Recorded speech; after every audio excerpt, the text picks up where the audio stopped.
આગળ જઈએ આપણે. દયયા નિજ મહાત્મ્યમ કરિષ્યન પ્રકટમ હરિ વાણ્યા યદા તદા સ્વાસ્યમ પ્રાદુર્ભૂતમ ચકારહી.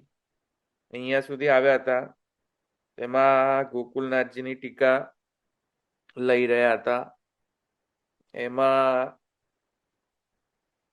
ગોકુલનાથજીની જે ટીકા આપણે અડધી જોઈ, પાના નંબર 27 પુસ્તકની અંદર, અને જેમાં આપણે જોયું કે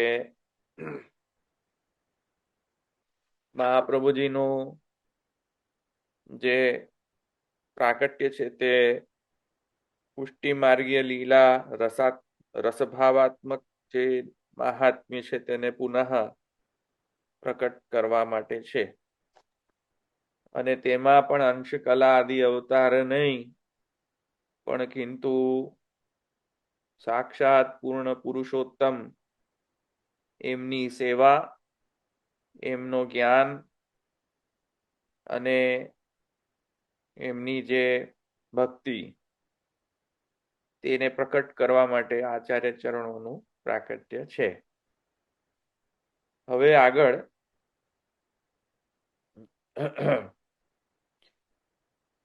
જે બીજી અડધી ટીકા જે છે હજુ રહી છે બાકી ગોકુલનાથજીની,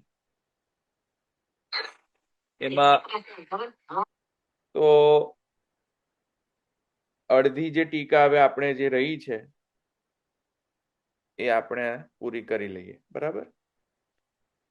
હવે આગળ ગોકુલનાથજી કહે છે કે એવમ ભગવત પરત્વેન શ્લોકાર્થમ ઉક્ત્વા આચાર્ય પરત્વેન અપી શ્લોકાર્થઃ ઉચ્યતે. હવે જુઓ, પ્રાકૃત ધર્માનાશ્રયમ અપ્રાકૃત નિખિલ ધર્મ રૂપમિતિ નિગમ પ્રતિપાદ્યમ યત તચ્છુદ્ધમ સાકૃતિસ્તવ. એ શ્લોકનો અર્થ આપણે એ રીતે જોયો ગોકુલનાથજીના પ્રમાણે કે ભાઈ અહીંયા પ્રાકૃત ધર્મથી અનાશ્રિત કોની વાત થઈ રહી છે? પ્રભુની, ઠાકુરજી. અપ્રાકૃત નિખિલ ધર્મ રૂપ એવા કોણ? ઠાકુરજી એટલે કે શ્રી કૃષ્ણ. નિગમ પ્રતિપાદ્ય કોણ? શ્રી કૃષ્ણ. તત શુદ્ધમ સાકૃતિ સ્તવમી કોની સ્તુતિ? શ્રી કૃષ્ણની. એવી રીતે બીજો જે શ્લોક, કલિકાલ તમશ્ચન્ન દૃષ્ટિત્વાદ વિદુષામપી સંપ્રત્ય વિષયસ્તસ્ય મહાત્મ્યમ સમ. કોનું મહાત્મ્ય વિસરાઈ ગયું કલિકાલમાં? કૃષ્ણનું. અને કોનું મહાત્મ્ય પુનઃ પ્રકટ કરવા માટે દયા દ્વારા એ પ્રકટ કર્યું પાછું? શ્રી કૃષ્ણનું. તો આ તો બધું સમજમાં આવી ગયું. હવે કહે છે કે આચાર્ય પરત્વેન અપી શ્લોકાર્થ. આ ત્રણ શ્લોક હવે આચાર્ય ચરણો પર પણ કેવી રીતે લાગુ પડે છે એ પણ હવે આપણે જોઈએ. એટલે આચાર્ય ચરણો ને ના અર્થ, આચાર્ય ચરણો ઉપર આ બધું અપ્રાકૃત નિખિલ ધર્મરૂપ આચાર્ય ચરણ છે કે નહીં? તત શુદ્ધમ સાકૃતિ આચાર્ય ચરણો છે કે નહીં? અપ્રાકૃત નિખિલ ધર્મ રૂપ વાળા આચાર્ય છે કે નહીં? નિગમ પ્રતિપાદ્ય એવા આચાર્ય છે કે નહીં? હવે એની છણાવટ શ્રી ગોકુલનાથજી કરી રહ્યા છે. બરાબર. એટલે આચાર્ય પરત્વેનપી. હવે આચાર્ય પર શ્લોકનો અર્થ હવે આપણે જોઈએ. એવું અહીંયા ગોકુલનાથજી કહે છે. હવે એની અંદર ઘણા લોકોને પાછી ભ્રાંતિ થઈ જાય, એટલે હું વોર્નિંગ માટે કહી રહ્યો છું કે કેટલા બધા પંથ ચાલી રહ્યા છે, વિઠ્ઠલ પંથ, વલ્લભ પંથ, અને આ ભરૂચી પંથ ને કનૈયા પંથ અને રમણ પંથ અને વગેરે વગેરે. તો એ લોકો વળી પાછા આ ગોકુલનાથજીના જે એમ કહે છે કે જોયું, ગોકુલનાથજી સ્વયં કહે છે કે આચાર્ય પર શ્લોકનો અર્થ કરવો, કૃષ્ણ પર ન કરવો. અરે ભાઈ, એવું નથી અહીંયા અર્થ. અહીંયા અર્થ એ છે કે ગોકુલનાથજીએ પહેલો અર્થ તો શ્રી કૃષ્ણ પરખ લીધો છે, પછી બીજો શ્લોકાર્થ કરવો ત્યારે શ્રી ગોકુલનાથજીએ આચાર્ય ચરણો પર જે શ્લોક જે છે તે કર્યો. એનો અર્થ, શ્લોકનો અર્થ આચાર્ય ચરણ ને પણ લાગુ પડે છે એવો અર્થ કર્યો. એટલે બંને સ્વરૂપોને લાગુ પડે છે એવો ટીકાકારોનો અર્થ જે છે તે કર્યો. એટલે કોઈ એક અર્થ નથી અહીંયા, બંને અર્થ. એટલે અહીંયા વલ્લભ પંથ ન ચલાવવાનું, અહીંયા રાવણ પંથ નહીં ચલાવવાનું, અહીંયા કનૈયા પંથ નથી ચલાવવાની આવશ્યક. અહીંયા તો માત્ર ને માત્ર કૃષ્ણ એવ તાત્પર્યમ અને કૃષ્ણ એવ ગતિર્મમ, એ ધ્યાનમાં રાખીને આ શ્લોકાર્થ સમજવો જોઈએ. તો આચાર્ય ચરણ આચાર્ય પરત્વેનપી શ્લોકાર્થ ઉચ્યતે. ચાલો જોઈએ કઈ રીતે હવે આચાર્ય ચરણ પર પણ આ બધા શ્લોકો કઈ રીતે લાગુ પડે છે એ હવે જોઈએ. પ્રાકૃત ધર્માનાશ્રયમ, આ પહેલેથી શરૂ કરીએ તો કહે છે શ્રીમદ પિતૃચરણ. હા, એટલે કોણ? આચાર્ય. કારણ કે ગુસાઈજી કહી રહ્યા છે એટલે કોની માટે કહી રહ્યા છે? એમના પિતાને. તો પિતૃચરણા એટલે શ્રી મહાપ્રભુજી માટે કહી રહ્યા છે. શ્રીમદ પિતૃચરણા શ્રીમદ આચાર્યાણામ અલૌકિક નામાની પ્રકટયિતુમ આચાર્યાણામ સ્વરૂપમ તત્ પ્રાકટ્ય હેતુમ ચ વક્તુમ સ્વીય અતિરિક્તાનામ આચાર્ય સ્વરૂપ જ્ઞાન અભાવ હેતુમ સ્વીયાનામ આચાર્ય સ્વરૂપ જ્ઞાન હેતુમ ચ વક્તુમ આચાર્ય સ્વરૂપમ વર્ણયંતી પ્રાકૃત. બરાબર. શું કહે છે કે ભાઈ, આચાર્ય ચરણોનો અલૌકિક નામને પ્રકટ કરવાની ઈચ્છા મારી છે. એવા અલૌકિક આચાર્ય ચરણોના નામના માટે આચાર્ય ચરણોનું સ્વરૂપ અને આચાર્ય ચરણોના પ્રાકટ્યનો ભૂતલ પર હેતુ શું એને સ્પષ્ટ કરવા માટે. કેમ કે આચાર્ય ચરણોના સ્વરૂપનો અજ્ઞાન છે, જ્ઞાન નથી લોકોને, અને એમના સ્વરૂપનો જ્ઞાન નથી તો એમના સ્વરૂપના જ્ઞાન માટે આચાર્ય ચરણોના સ્વરૂપનું વર્ણન પ્રથમ શ્લોકથી કર્યો કે આચાર્ય ચરણો કેવા. તો કેવા? તો એનો જવાબ પ્રાકૃત ધર્માનાશ્રય, એટલે પ્રાકૃત ધર્મોથી રહિત અને સર્વ અપ્રાકૃત દિવ્ય અલૌકિક ગુણોથી ને ધર્મોથી યુક્ત એવા આચાર્ય ચરણો પણ છે. હવે તમે એમ કહેશો કે આચાર્ય ચરણોમાં સ્વતંત્રતયા આવા બધા ધર્મો આવ્યા પુરુષોત્તમ વત. તો અહીંયા ગોકુલનાથજી કહે છે નહીં, એવું નહીં માનવું. અહીંયા ગોકુલનાથજી સ્પષ્ટ કરે છે કે આચાર્ય ચરણો કેમ કે કૃષ્ણાસ્ય છે, કૃષ્ણના મુખારવિંદ છે, એટલે કૃષ્ણના કારણે આચાર્ય ચરણોમાં આવા ગુણો આવી રહ્યા છે, સ્વતંત્રતયા નહીં. જે સ્પષ્ટ થાય છે કૃષ્ણાસ્ય નામથી, નહીં તો આચાર્ય ચરણોને કૃષ્ણથી સ્વતંત્રેણ જો એમનામાં પુરુષોત્તમત્વ હોત તો કૃષ્ણાસ્ય એવો શબ્દ ગુસાઈજી સર્વોત્તમ સ્તોત્રમાં ન વાપરે. અને ગુસાઈજી વસ્તુતઃ કૃષ્ણ એવ એમ શબ્દ નહીં વાપ, એટલે કૃષ્ણની પુરુષોત્તમતાના કારણે આચાર્ય ચરણોની પુરુષોત્તમતા સિદ્ધ થાય છે. કૃષ્ણ નદારદ તો આચાર્ય ચરણોની પુરુષોત્તમતા પણ નદારદ. સમજમાં આવી વાત? અહીંયા મને એક તમને દ્રષ્ટાંત, એક ફની દ્રષ્ટાંત આપો, હાસ્યાસ્પદ દ્રષ્ટાંત, મજા આવશે. હવે એવો દ્રષ્ટાંત અહીંયા મને સ્વામિનારાયણ સંપ્રદાયથી મળ્યો. હમણાં અમુક દિવસથી હું આ સ્વામિનારાયણ સંપ્રદાયનો જે બીએપીએસ સંસ્થા છે તેમના વાદ છે, તેમનો જે થિયરી, એ થિયરીનું ખંડન કરીને મેં ઘણા વિડીયોઝ મૂક્યા. એમાં આ લોકોએ મને ઘણી ગાલ ગલોચી કરી, પણ એ તો આનંદ છે, વસંતના દિવસો છે, ગાલી ગલોચી કરો, આનંદ આવે છે, એટલે વાંધો નથી. પણ એમાંનો એક એણે શું કહ્યું, મને જો હા સાંભળો મજા આવશે, આનંદ પ્રફુલ્લિત થઈ જશે મન. મને શું કહે છે કે શિક્ષાપત્રીમાં સ્વામિનારાયણ ભગવાને જ્યાં ત્યાં કૃષ્ણની સેવા કરો એવું લખ્યું છે ને? મેં કહ્યું હા. જ્યાં ત્યાં એમણે એમ કહ્યું છે કે નહીં કે રાધા કૃષ્ણની સેવા કરવી?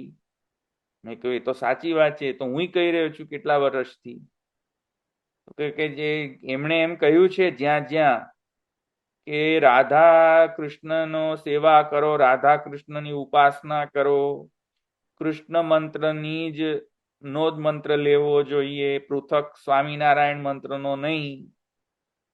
આ બધી જે વાત જ્યાં શિક્ષાપત્રીમાં મહારાજે કરી, મહારાજ એટલે એમના સહજાનંદ સ્વામી, હા, આ બધી વાત શિક્ષાપત્રીમાં જે લખી છે ને, એ ખરેખર આ જે કૃષ્ણ શબ્દ લખેલો છે એમણે શિક્ષાપત્રીમાં, એ ખરેખર મહારાજે પોતાના માટે લખેલું છે. આ કૃષ્ણ નામ મહારાજનું નામ છે. કૃષ્ણ એટલે પેલા દેવકી પુત્ર નહીં, કૃષ્ણ એટલે યશોદાનંદન કૃષ્ણ નહીં. આ તો મહારાજનું નામ છે, સહજાનંદ સ્વામીનું નામ છે કૃષ્ણ. એ કૃષ્ણની સેવા કરવાનું સહજાનંદ સ્વામી શિક્ષાપત્રીમાં પોતાની સેવાનું કે વર્ણન કરે છે, સેવા કરવાનું. મેં કહ્યું અલા મૂર્ખા, ડોબા, આવી રીતે ઇન્ટરપ્રિટ કરાય તો સહજાનંદ સ્વામી તો સંન્યાસી હતા, એમની પત્ની રાધા કઈથી આવી ગઈ નવી? અંદર તો શિક્ષાપત્રીમાં પહેલા જ શ્લોકમાં લખ્યું છે રાધા અને કૃષ્ણ. કેવા કૃષ્ણ? રાધા સહિત કૃષ્ણ. તો અલા ડોબા, મેં કહ્યું બુદ્ધિ તો જરા વાપર. કૃષ્ણ જો સ્વામિનારાયણ નો નામ કૃષ્ણ હોય તો રાધાને કઈ ખપાવવા આવે? રાધા તેમની પત્ની છે, તો સ્વામિનારાયણ ભગવાનની પત્ની હતી રાધા નામની. હે રામ, આ લોકોનું શું કરવું મને તો ખબર નથી પડતી. એક રૂમ ટેમ્પરેચરનું કોમન સેન્સ નથી. આચાર્ય ચરણો, અહીંયા કહેવાનો અર્થ એ છે કે આચાર્ય ચરણો સ્વતંત્રતયા પુરુષોત્તમ નથી.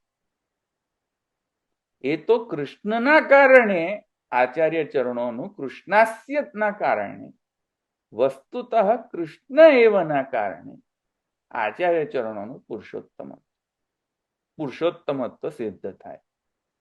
અને એ પણ કેવલ આચાર્ય ચરણો, ગોપીનાથ ચરણ, શ્રી ગુસાઈજી પ્રભુચરણને જ લાગુ પડે છે, અન્ય ઈતર બાલકોને નહીં. અન્ય વંશ જે એમના પછીનો જે વંશ છે એમને નહીં, કોઈને પણ નહીં. કોઈને પણ એ પુરુષોત્તમતાનું જે સ્વરૂપ લક્ષણ છે એ અન્યને લાગુ પડતું નથી નથી નથી. એ સર્વ પ્રમાણથી સિદ્ધ છે. એટલે આવી રીતે આ ડોબાઓ જે છે બીએપીએસ ના, જે એમ કહે છે કે શિક્ષાપત્રીમાં તો કૃષ્ણ શબ્દથી મહારાજનું નામ આવે છે. અરે તો મેં કહ્યું કે આ રીતે ઇન્ટરપ્રિટેશન કરે તો લાવ હું આજે જઈને એમ કહી દઉં કે કૃષ્ણ એટલે ધવલભાઈ. પછી તો કાલે જે પણ મરઘાભાઈ ને દરજીભાઈ ને મરજીભાઈ ને જે પણ કાલે ઉઠે ને કાલે ઉઠીને પછી એમ કે ભાઈ અહીંયા કૃષ્ણનું નામ છે ને એ મારું નામ છે. આ તો કઈ રીત છે શાસ્ત્રની ઇન્ટરપ્રિટેશન કરવાની? અને પાછા એવા કૃષ્ણ કે જે રાધા સહિતના કૃષ્ણ. તમારે ક્યાં રાધા છે પત્ની? હવે આવા આવા મૂર્ખાઓ લોકો છે ત્યાં. અને આવા આવા શું છે કે છેતરપિંડી કરનારા લોકો. એક કરીને ચેનલ છે સ્વામિનારાયણ સર્વોપરી એવી કરીને એક ચેનલ છે. એમાં બાળક નાનો બાળક બોલતો હોય ને એવું લાગે છે, એને કશું ખબર જ નથી. એ આવીને બોલ્યા કરતો હોય છે આવું બધું. પછી ચેનલ પાછી ચાલે, મૂર્ખોની ચેનલ. એવા એવા લોકો અંદર આવીને અને મગજ નહીં વાપરતા હોય, ખબર નથી પડતી મને. તો આપણે પણ મગજ ચલાવવું અને આવી રીતે ગોકુલનાથજીની ટીકાનું અનર્થ એમનું કરવું નહીં. આગળ જઈએ. નિગમ પ્રતિપાદ્યમ ઇતિ યદ્યપિ આચાર્યોદ્દેશેન આચાર્ય સ્વરૂપમ નિગમે પ્રતિપાદ્યત્વેન ન શ્રૂયતે તથાપિ આચાર્યાણામ સાક્ષાત પુરુષોત્તમ મુખારવિંદ અધિષ્ઠાતૃત્વેન સાક્ષાત પુરુષોત્તમ અખિલ ધર્મત્વાત નહીં અખિલ ધર્મવત્વાત પુરુષોત્તમસ્ય સાકાર આનંદમયત્વેન પ્રતિપાદ્યત્વાત. આ બહુ માઇલ્ડ સ્ટેટમેન્ટ છે. ગોકુલનાથજી શું છે કે એકદમ રિસ્પોન્સિબલ આચાર્ય છે ગોકુલનાથજી. એટલે એમને પૂર જોર શોરથી નથી કહ્યું, આ માઇલ્ડ થી કહ્યું છે. માઇલ્ડ સ્ટેટમેન્ટ છે. છતાંય શું કહે છે જુઓ ગોકુલનાથજી. ગોકુલનાથજી એમ કહે છે કે નિગમ પ્રતિપાદ્યમ આચાર્યનું સ્વરૂપ છે. તો ભાઈ આચાર્ય ચરણોનું જો સ્વરૂપ વેદોથી પ્રતિપાદ્ય હોય તો યાર ક્યાં છે વર્ણન વેદની અંદર આચાર્ય સ્વરૂપનું? મહાપ્રભુજી વલ્લભાચાર્યજીનું સ્વરૂપ વેદમાં છે ક્યાં? કઈ જગ્યાએ, કઈ ઋચામાં, કઈ શ્રુતિમાં, કયો મંત્ર, કયો ઉપનિષદિક વાક્ય જેમાં મહાપ્રભુજીના સ્વરૂપનું વર્ણન હોય? કારણ કે અહીંયા તો એમ કહ્યું છે ગુસાઈજીએ નિગમ પ્રતિપાદ્ય છે. નિગમ એટલે વેદ. તો વેદમાં તો હોવું જોઈએ ને આચાર્ય ચરણોનું સ્વરૂપનું વર્ણન. એમ લખેલું હોવું જોઈએ ને કે ભાઈ વલ્લભાચાર્ય જે છે તે આમ છે, એમ સ્પષ્ટ ઉલ્લેખ હોવો જોઈએ ને. કે નહીં તો પછી આ પેલા બીએપીએસ સંસ્થા જેવું કે જ્યાં કૃષ્ણનું નામ દેખાયું મહારાજ પર લગાવી દો, ઘટાવી દો. એમાં આંધળે બેડું તો નથી કૂટવા ને. તો ત્યાં શું કહે છે કે ગોકુલનાથજી એકદમ સિરિયસ છે. આવી રીતે બાલક વિદ્યા નથી કરતા. એટલે ગોકુલનાથજી સ્વયં એમ કહે છે કે ભાઈ આચાર્યને ઉદ્દેશ કરીને નિગમ શાસ્ત્રોમાં જો કે એમનું સ્પષ્ટ વર્ણન મળતું નથી, ન શ્રૂયતે. બોલો, આ ગોકુલનાથજી એવી ચેષ્ટા કરી શકતો પેલા બાળકની જેમ કે ના ના કૃષ્ણનો શબ્દનો અર્થ તો અમારા વલ્લભાચાર્યજીનો અર્થ આપે છે. અરે ધૂળ, આવી એટલે મહારાજ નો અર્થ આપે છે. એટલે મહારાજ થી કૃષ્ણથી મોટા પર મહારાજ. અરે જો કૃષ્ણથી મોટા મહારાજ હોય તમારા તો પછી મહારાજને કૃષ્ણનું નામ લઈને પોતાની પુરુષોત્તમતા સિદ્ધ કરવાની શું આવશ્યકતા? મહારાજનું મહારાજ પોતે સ્વતંત્ર પોતાનું નામ લઈને પુરુષોત્તમતા સિદ્ધ કરે, બીજાના નામને કમ્પેર કરીને પછી મહારાજ પોતે એમનાથી મોટા થવાની મહારાજ શા માટે ઈચ્છા કરે?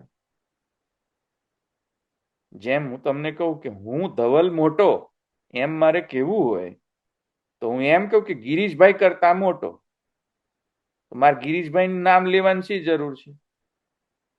હું મોટો તો હું મારા જાતે હું મોટો એમ કહી શકું છું, એમાં મારે ગિરીશભાઈ નામ લઈને દેવાની શી જરૂર છે કે ભાઈ જે ગિરીશભાઈ છે એના કરતા હું મોટો?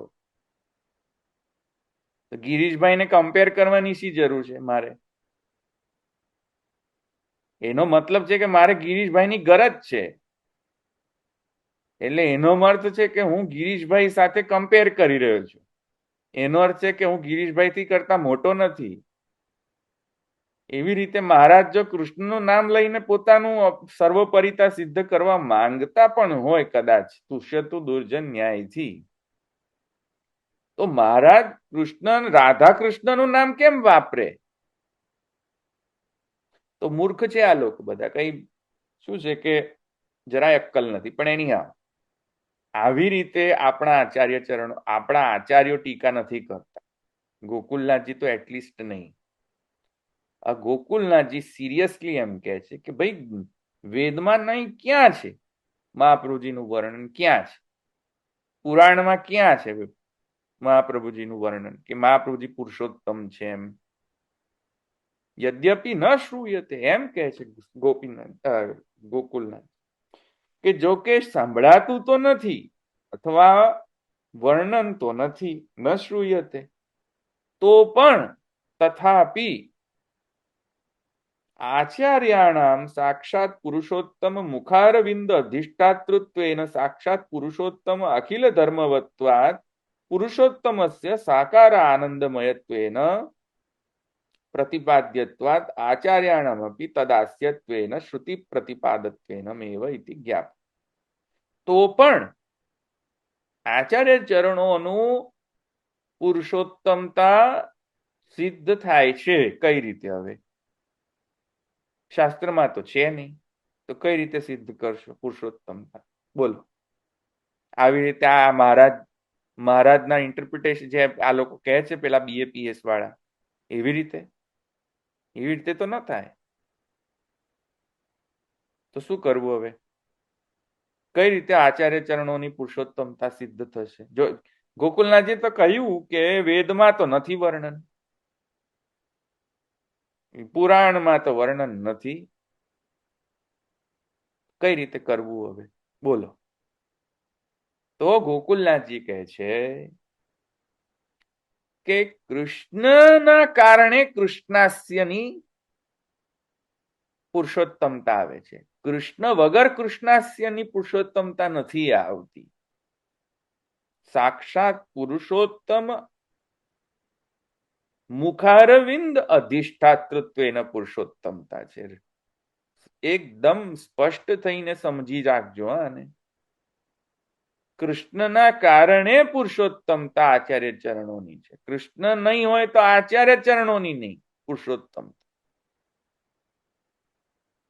એટલે હવે કઈથી ખબર પડે? કેવી રીતે ખબર પડે કે આચાર્ય ચરણ જે છે તે પુરુષોત્તમ છે? તો ત્યાં ગોકુલનાથજી કહે છે કે હા, હું તમને કહું કઈ રીતે.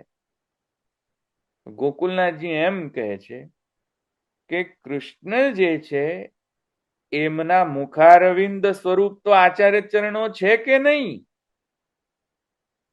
તો પછી કહે કે નહીં, એ ક્યાં લખેલું છે? એવું ક્યાં લખેલું છે શાસ્ત્રમાં કે મુખારવિંદનો સ્વરૂપ છે આચાર્ય ચરણો? શાસ્ત્રમાં તો છે નહીં, નિગમમાં તો છે નહીં, પુરાણમાં તો છે નહીં. ક્યાં લખેલું છે કે આ આચાર્ય ચરણોનું સ્વરૂપ કૃષ્ણનું મુખારવિંદ છે? એમ ક્યાં છે? તો ત્યાં ગોકુલનાથજી કહે છે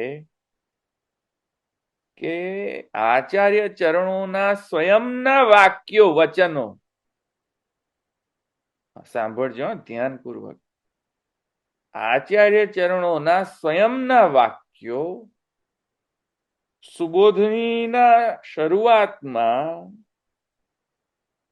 પોતે કહે છે શું? પોતાના વિષયમાં આચાર્ય ચરણો કહે છે અર્થમ તસ્ય વિવેચિતુમ નહીં વિભુર વૈશ્વાનરાદ વાક્પતે. હે જો મને ભગવાને આજ્ઞા કરી, કૃષ્ણ ભગવાને આજ્ઞા કરી. શું કરવાની આજ્ઞા કરી?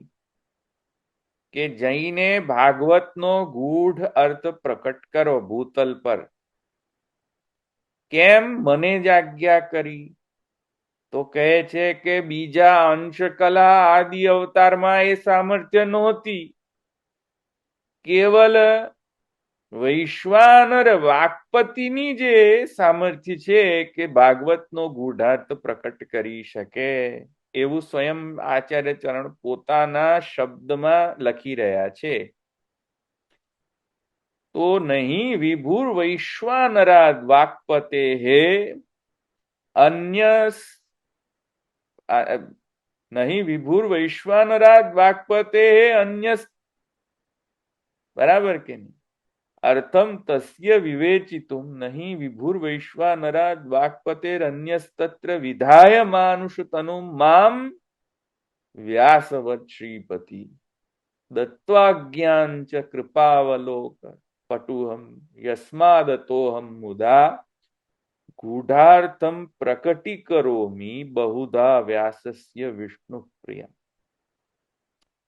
તો અહીંયા આચાર્ય ચરણો પોતાના સ્વરૂપમાં, પોતાના સ્વરૂપ વિષયમાં સ્પષ્ટ કરે છે કે કોઈ અંશ કલા આદિ આવેશ આદિ અવતાર સમર્થ નથી કે ભાગવતનો ગૂઢાર્થ પ્રકટ કરી શકે. એ તો સાક્ષાત વૈશ્વાનર એટલે કે મુખારવિંદમાં અધિષ્ઠાતૃ અગ્નિ, જેને વૈશ્વાનર કહેવાય, એ વૈશ્વાનર જ કરી શકે. એ કૃષ્ણના મુખારવિંદના અવતાર રૂપ જે વાક્પતિ છે તે જ કરી શકે. એટલે મને મોકલ્યો નીચે ભૂતલ ઉપર. હા, એટલે પેલા બીએપીએસ સંસ્થા જેવું નથી આ કે કૃષ્ણ શબ્દ એટલે અહીંયા મહારાજ. તો રાધાનું શું કરશો?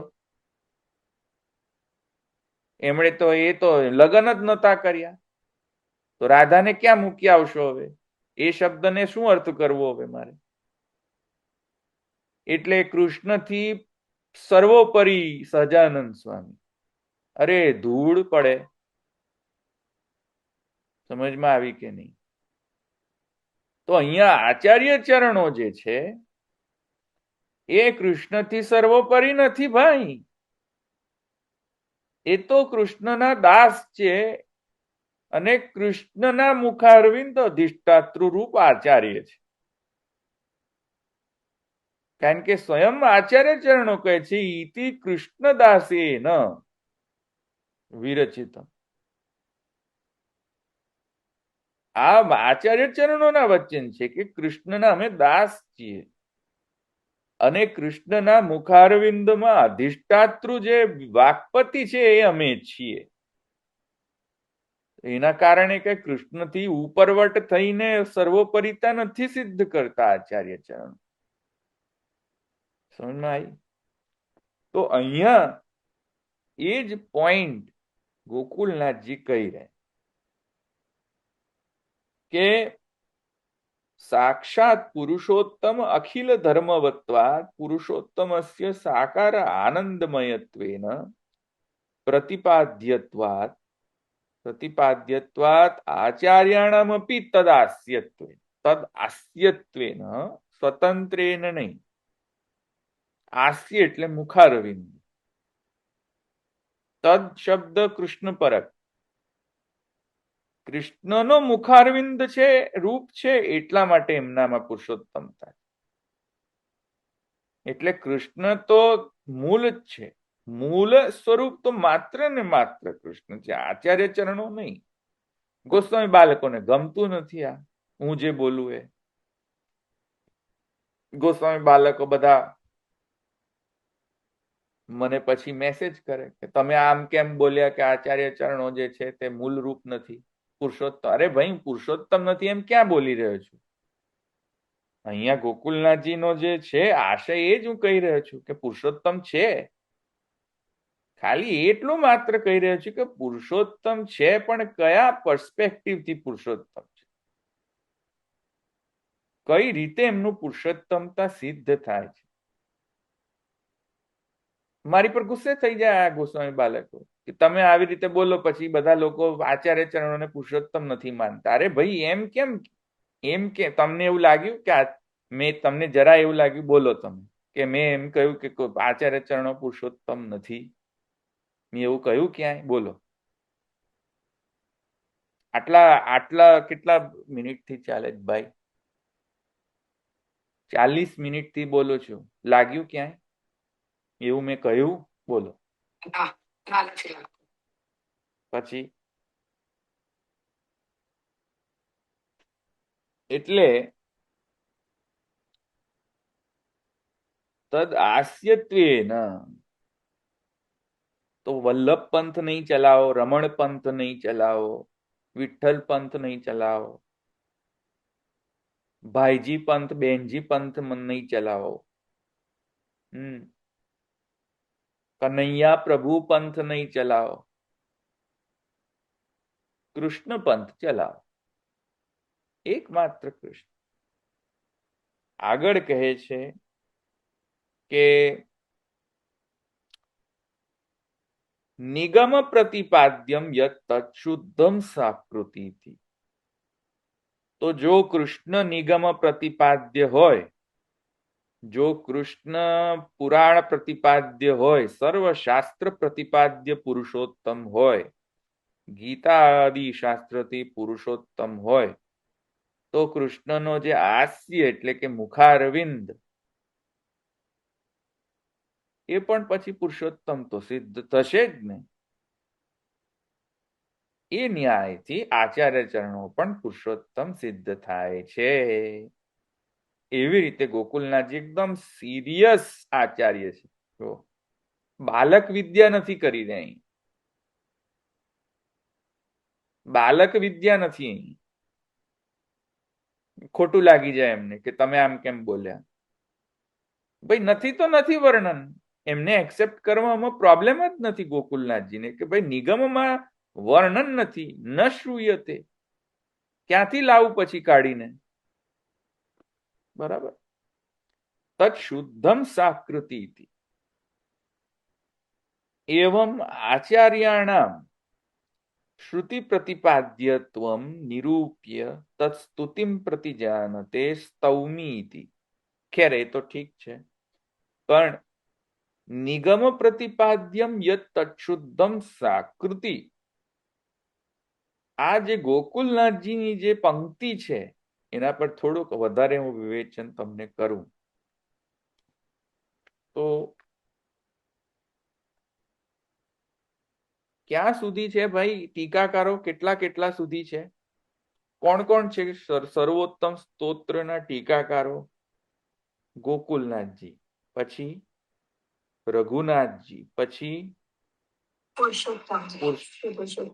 હરિરાયજી, પછી દ્વારકેશજી, કોણ કોણ છે બીજા? ગન્નુજી, પછી વદનાનલદાસ વલ્લભજી. બરાબર છે. આ બધા જેટલા પણ ટીકાકારો છે એ બધા ટીકાકારો એક વાત તો સ્પષ્ટ છે અહીંયા કે તેમણે શ્રુતિ રહસ્ય નામનો એક ગ્રંથ છે, જો કોઈ સાંભળ્યો છે શ્રુતિ રહસ્ય? શ્રુતિ રહસ્ય નામનો ગ્રંથ છે, કોઈ સાંભળ્યો છે? Yes no? હા ના? બોલો. નથી સાંભળ્યો? કોઈએ નથી સાંભળ્યા. આ તો બહુ આશ્ચર્ય છે.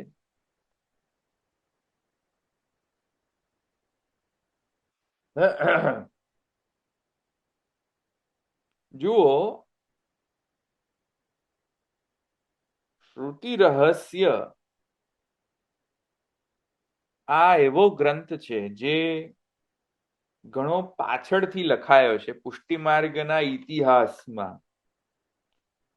એમાં ગોસ્વામી કાશીવાળા જે ગિરધરલાલજી મહારાજ શ્રી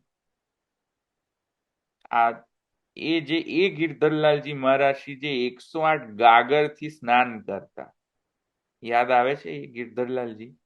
એ ગિરધરલાલજી કે જેમણે શુદ્ધાદ્વૈત માર્તંડ લખ્યો ગ્રંથ, જો કોઈ ભણતા હોય તો એ ગ્રંથ, એ ગિરધરજી મહારાજ. કાશીમાં જે ગોપાલલાલ મંદિર છે, મુકુંદરાયજી ષષ્ઠપીઠ, જેમણે મુકુંદરાયજી નાથદ્વારાથી પધરાવ્યા કાશીમાં, એ મૂળ પુરુષ જે ગિરધરજી જે છે ષષ્ઠપીઠના, એ છે. ખ્યાલ આવ્યો? હવે યાદ આવ્યા ગિરધરજી? એ ગિરધરજીએ એક ગ્રંથ લખ્યો. એ ગ્રંથનું નામ છે શ્રુતિ રહસ્ય.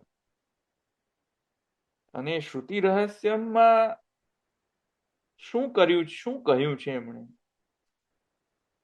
તો એમણે એવું કહ્યું કે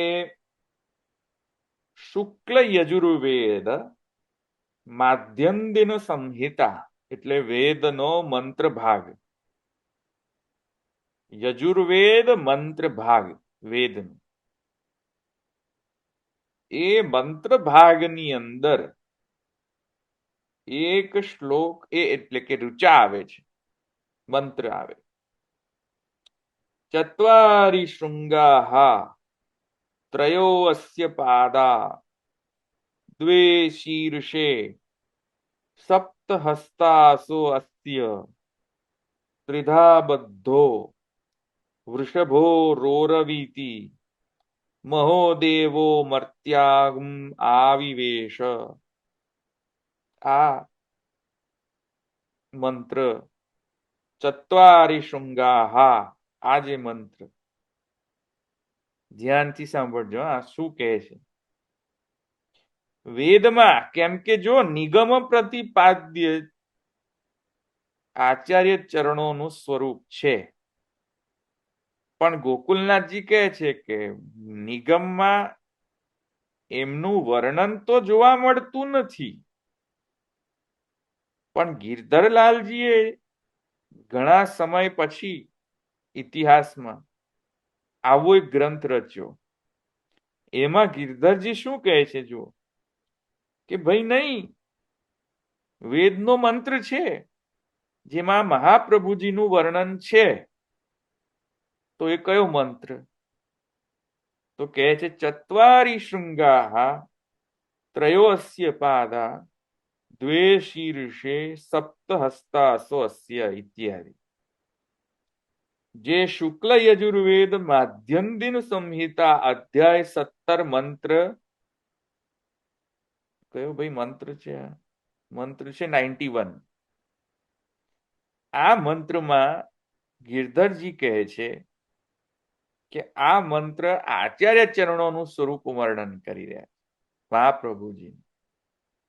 તેથી મહાપ્રભુજી નિગમ પ્રતિપાદ્ય છે, જે ગોકુલનાથજી નથી કહી રહ્યા એવી રીતે. હવે શ્રુતિ રહસ્યમાં હું એમ નથી કે જેને શ્રદ્ધા હોય તે વાંચે, એમાં કઈ આપત્તિ નથી. અને એમણે ખૂબ સુંદર રીતે ગિરધરલાલજીએ એમની જે સ્કોલરલી એબિલિટીઝ છે, કેમ કે તો હતા જ એકદમ વિદ્વાન આચાર્ય, તો વિદ્વત્તા એમની અહીંયા ઝલકાય છે શ્રુતિ રહસ્ય ગ્રંથથી. જો વાંચીએ તો ઘણો મોટો ગ્રંથ છે, અને એમણે એમાં એવું પ્રતિપાદન કર્યું છે કે આ આખો વૈદિક મંત્ર આચાર્ય ચરણોનું સ્વરૂપનું વર્ણન કરે છે. પુરુષોત્તમ એનાથી સિદ્ધ થાય છે. આચાર્ય આખો વૈદિક મંત્ર જે છે આચાર્ય ચરણોના સ્વરૂપનું વર્ણન કરી રહ્યા છે. બરાબર. અને કઈ રીતે એ આખો મંત્ર આચાર્ય ચરણો નું વર્ણન કરી રહ્યા છે. એક એક શબ્દથી એમણે એની વિવેચના કરેલી છે. શબ્દશઃ વિવેચન. પાછી એટલું નહીં કયા માત્રથી છૂટી જાય એમ નહીં કે કયું ને પછી છૂટી છૂટી જઈએ આપણે એમ નહીં. આખો ગ્રંથ બસ આ એક વૈદિક મંત્રને પ્રતિપાદિત કરવામાં છે. અને એક વૈદિક મંત્ર નહીં પાછો.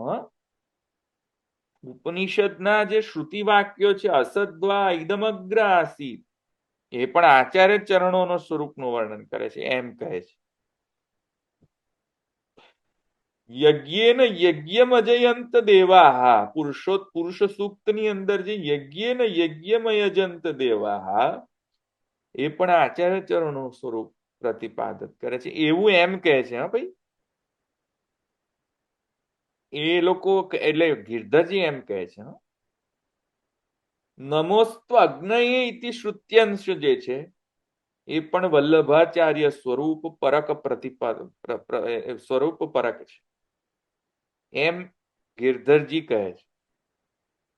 અગ્નિમીળે પુરોહિતમ એ મંત્રનામાં પણ પ્રતિપાદન વલ્લભાચાર્યજીનું થયું છે એમ ગિરધરજી કહે. યદ અગ્ને તે શિવમ રૂપમ એ મંત્ર છે એમનો પણ એ મંત્રનું પણ પ્રતિપાદક જે છે એ શ્રી વલ્લભાચાર્ય ચરણ સ્વરૂપ પ્રતિપાદક છે. અગ્નિર્હોતા કવિક્રતુ મંત્ર એ મંત્રનોમાં પણ વલ્લભાચાર્ય ચરણ પરક છે એમ ગિરધરજી કહે છે. યદંગ દાશુ શેષત્વમ અગ્ને એ શ્રુતિનામાં પણ શ્રી વલ્લભાચાર્યનું પ્રતિપાદન કરેલું છે એમ ગિરધરજી કહે છે. ચત્વારી શૃંગાહા ઇત્યાદિ તો મેં તમને કહી દીધું. અને નમો બ્રહ્મણે નમો અસ્ત્વગ્નયે વૈશ્વાનરસ્ય સુમતૌ સ્યામ આ બધી ગણાનામ ત્વામ ગણપતિ ગુમ હવામહે ઇતિ કવિમ એ શ્રુતિમાં પણ વલ્લભાચાર્ય ચરણોનું સ્વરૂપ છે. હવે આ બધા જ વચનો ગિરધરજીના એમણે પ્રતિપાદન કરેલા છે શ્રુતિ રહસ્ય ગ્રંથમાં. બરાબર. તો આ નેક્સ્ટ તમને કોઈ અત્યારે પ્રશ્ન હોય તો તમે પૂછો. અહીંયા એટલું કહીને હું રાખું કે ગિરધરજીનો આ ગ્રંથ સુંદર તો છે નો ડાઉટ, અને નો ડાઉટ વિદવત પૂર્ણ લખાયેલો ગ્રંથ છે, કોઈ શંકા જ નથી. કારણ કે હું તો એવા મહાન જે આચાર્ય છે એમનું આકલન કરી જ ન શકું. મારી કોઈ વેલ્યુ જ નથી. હું તો એમના ચરણની ધૂલ પણ નથી એવા છે ગિરધરજી. એટલે એમના વિષયમાં હું કંઈ પણ ટિપ્પણી કરવામાં મારી લાયકાત નથી. પણ છતાંય હું તો કહીશ કે ગ્રંથ તો સારો છે પણ અન્ય માર્ગીય માટે નથી. એટલે તમે જો આ ગ્રંથનો ઉપયોગ શાસ્ત્રાર્થ કરવા માટે કે અન્ય માર્ગ સંપ્રદાયના સાથે વાદ કરવા માટે અને પોતાના આચાર્ય ચરણોને પુરુષોત્તમ સિદ્ધ કરવા માટે વાપરશો આને તો તમે હારી જશો. પોતાના શ્રદ્ધાનો અતિરેક હોય ને એ જે લોકો વાંચતા હોય એમને કઈ વાંધો નથી. પણ આ ગ્રંથ તમે એમ કહો કે લાલજી જીતી ગયા, અમે જીતી ગયા, તો જેવી બીએપીએસ સંસ્થા એમ કહે છે ને, જેવી રીતે કે કૃષ્ણનો અર્થ કોણ? મહારાજ. પછી એવી જ ગૌણી આપત્તિ કરવાની જે દોષ જે છે એ શ્રુતિ રહસ્યમાં પણ કદાચિત આવી શકે. એ હવે આ કાશીવાળા જે વૈષ્ણવને ગમશે નહીં હું આજે બોલ્યો તે, પણ હવે હું શું કરું એમાં? તમે જીતી જ નહીં શકો શાસ્ત્રાર્થની અંદર અન્ય સંપ્રદાયમાં ખાલી આટલા શ્રુતિ રહસ્ય ગ્રંથ નું અનુસરણ કરવા માત્રથી. કારણ કે એ લોકો એમ કહી શકે છે કે ગૌણી છે આ તો બધી. ગૌણી કેટલી મહાગૌણી કરીને તમે શ્રુતિનો અર્થ તરોડી મરોડીને તમે વલ્લભાચાર્ય પરક ગણા ખપાવી દીધો છે એમ કહી શકે છે લોકો. પણ જેને શ્રદ્ધા હોય, સ્વમાર્ગીય હોય, એ લોકો વાંચે તો કાંઈ આપત્તિ નથી. પણ અન્ય માર્ગ સાથે વાદ વિવાદ આ ગ્રંથથી તો ન કરો ભાઈ, હો.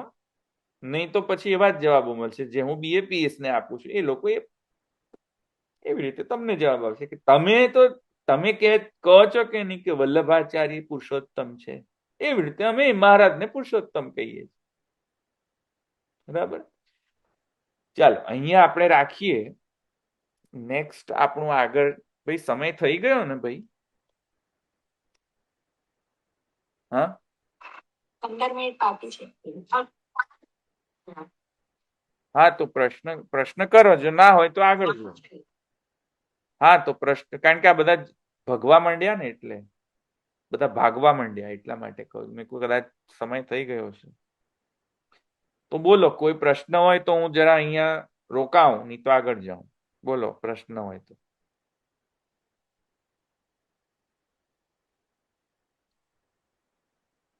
ક્યાં મળે સ્તુતિ રહસ્ય?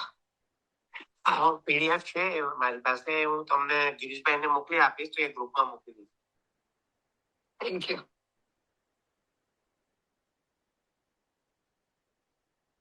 જરા કેરફુલી રીડ કરજો, હા. બીજાને હરાવવા માટે નહીં વાપરતા ને, નહીં તો તમે જ હારી જશો.